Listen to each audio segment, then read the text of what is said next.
terrain. Football, le mauvais temps risque de perturber peut-être un petit peu les 16e de finale de la Coupe de France de football, mais heureusement, on sait que la rencontre entre Nîmes et Nice aura bien lieu cet après-midi à Marseille. Le terrain de Marseille est en effet praticable. Et il faudra attendre encore quelques semaines avant de voir de nouveau des équipes de football jouer sur la pelouse du Parc des Princes. En effet, vous le savez, un nouveau Parc des Princes est en voie d'être complètement reconstruit. Et Daniel Cazal a voulu savoir, à quelques semaines de l'ouverture, finalement, combien a coûté ce nouveau Parc des Princes. Estimé à 45 millions en 1967, le Parc des Princes reviendra finalement à 90 millions environ. Autrement dit, en l'espace de 5 ans, le coût du parc aura pratiquement doublé. À première vue, cette constatation a de quoi effrayer et même irriter. Et pourtant, 90 millions pour 50 000 places, cela met le prix de revient de la place à 1800 francs. Une somme parfaitement raisonnable quand on sait que les stades de même contenance construits ces dernières années dans le monde sont revenus en moyenne à 3000 francs la place. Si bien que si le conseil municipal de Paris s'alarme aujourd'hui, ce n'est pas parce qu'il trouve le parc trop cher, mais plutôt parce qu'il estime que si techniquement le stade est une réussite, financièrement en revanche, l'opération a été mal étudiée, l'estimation de 45 millions en 67 étant nettement insuffisante.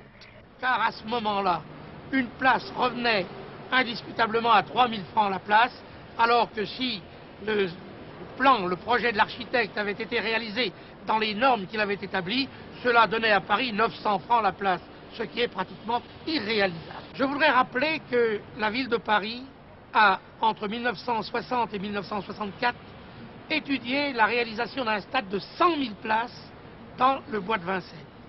Or, le prix de revient de ce stade de 100 000 places en 1964 était de 18 milliards, ce qui donne 180 000 francs la place, et c'est le prix auquel nous arrivons actuellement au Parc des Princes. Quand on sait que le prix d'une place au stade de Mexico est revenu à 3 000 francs, plus de 3 000 francs, et à Munich à plus de 5 000 francs, il faut donc reconnaître que le prix de revient d'une place au Parc des Princes ne dépasse pas les normes prévues dans le monde et réalisées dans le monde, mais que par rapport à l'étude qui a été soumise au Parc des Princes, cela représente effectivement le double de la somme qui était initialement prévue. Et c'est là que le Conseil de Paris se trouve, disons, permettez-moi l'expression, très sérieusement choqué. À cela, l'architecte et les services d'architecture de la ville de Paris répondent « Les estimations de 1967 n'étaient pas insuffisantes, elles correspondaient à un programme donné et limité. » L'estimation était une estimation préliminaire qui d'ailleurs était de 48 millions concernant la structure, mais sans aucun dispositif, ni pelouse, ni aménagement d'abord, ni infrastructure spéciale. Rien n'était prévu dans ce domaine, ni même précision pour les équipements de télévision. L'estimation normale du projet était déjà de 57 millions au moment de la mise en adjudication. Donc vous voyez déjà une différence. Vous ajoutez les 40% de hausse sur cette opération, plus le complément de programme, et vous allez retomber sur les chiffres que vous avez aujourd'hui.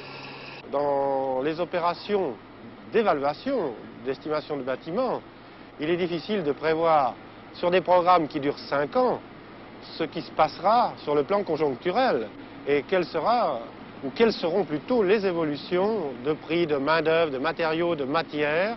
Et je crois que depuis 1968, nous avons un éventail assez particulier dont il faut tenir compte. Même au prix de 90 millions, le Parc des Princes sera nettement au-dessous des prix moyens habituels. Cela parce que l'architecte a utilisé les techniques perfectionnées employées dans la construction des grands barrages ou des grands ponts, selon la loi de l'architecture contemporaine qui veut qu'avec le minimum de matière, on couvre le maximum de superficie. Cela vaut au Parc des Princes d'être une élégante structure de béton unique en son genre et qui semble défier les lois de l'équilibre et de la pesanteur.